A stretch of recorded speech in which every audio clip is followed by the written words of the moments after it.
Kita akan membahas sebuah judul yaitu Hadithul Ifki, berita bohong. Kharaja ma'ar Rasuli sallallahu alaihi wasallam, keluar bersama Rasulullah sallallahu alaihi wasallam, min nisaihi, dari istri-istri beliau, fi ghazwati Banil Mustaliq, pada perang Bani Mustaliq, as-sayyidatu Aisyatu wa Ummu Salamah, Sayyidah Aisyah dan Ummu Salamah. Kedua, wa fi athna'i ruju'il jaishi, dan di tengah-tengah kepulangan pasukan, madati Sayyidatu Aisyatu liqada'i hajatiha, Sayyidah Aisyah berlalu untuk menunaikan hajatnya.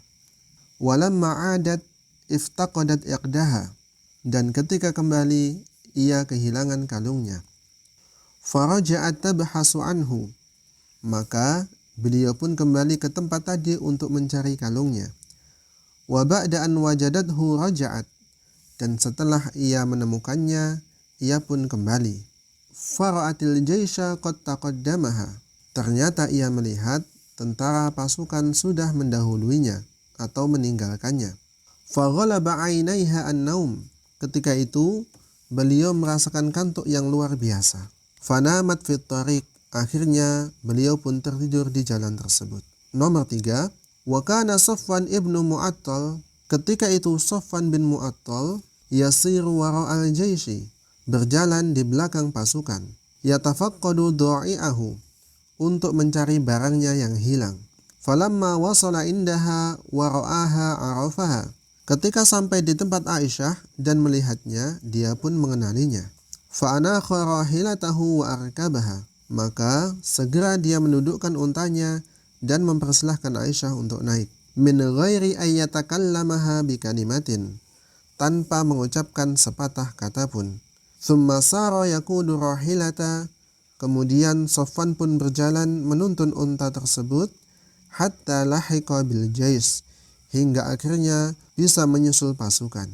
Nomor 4, fattahamuha bis Safwan, maka banyak orang menuduh jahat kepada Safwan. Wa tawalla kibral ifki Abdullahi ibnu Ubay, dan justru berita tersebut dibesar-besarkan oleh Abdullah bin Ubay, Ra'isul Munafiqin, pimpinan orang-orang munafik. Wa kana Rasulullah sallallahu alaihi wasallam, hingga Rasulullah sallallahu alaihi wasallam baina musaddiqin wa mukadzibin lima usyi'a anha, sempat ragu antara percaya dan tidak atas apa yang didesas-desuskan itu. Hatta nazalat ayatu bara'atiha bisuratin nur, hingga akhirnya turun beberapa ayat berisi pembelaan atau kebebasan untuk Aisyah di surat An-Nur. Nomor 5, fafariha Rasulullah sallallahu alaihi wasallam, maka gembiralah Rasulullah sallallahu alaihi wasallam. Wa basyaraha bi bara'atiha, dan beliau menyampaikan berita pembelaan itu kepada Aisyah. Wa amara, beliau pun memerintahkan, bi jaldi man saraha bil ifki 80 jaldatan, untuk mencambuk mereka yang telah menyebarkan berita bohong tersebut, 80 jaldatan, sebanyak 80 cambukan. Wa kanu thalathatan, dan mereka berjumlah 3 orang.